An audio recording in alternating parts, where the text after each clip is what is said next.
आजपासून सर्व शेतकऱ्यांसाठी सतर्कतेचा एक अंदाज देत आहे। म्हणजे राज्यामध्ये 8 एप्रिल ते जवळपास 13 एप्रिल दरम्यान राज्यामध्ये एक अवकाळी पाऊस येणार आहे। काही ठिकाणी गारपीट होणार आहे, काही ठिकाणी वारा सुटणार आहे, पाऊस येणार आहे।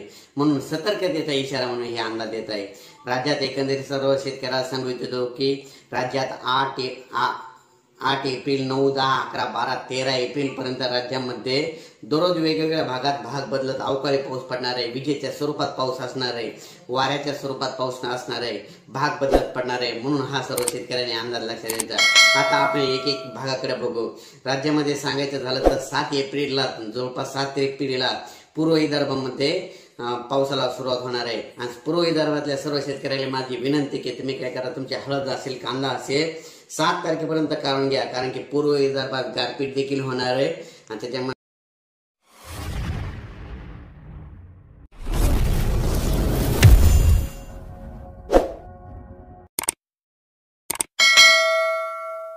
पूर्व गारपीट देखील होणार आहे, पाऊस देखील पडणार आहे, वारा सुटणार आहे।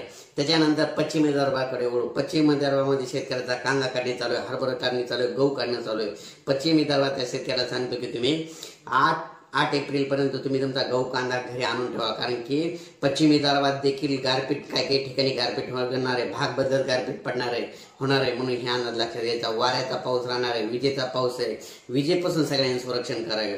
त्याच्यानंतर आपण वळू मराठवाड्याकडे। मराठवाड्यात देखील 9, 10, 11च्या दरम्यान परत एक दिवस सगळीकडे पाऊस येऊन जाणार आहे। मध्ये वेगवेगळ्या भागात पडणार आहे, सर्व दूर नसणार आहे, पण अवकाळीचा झटका बसणार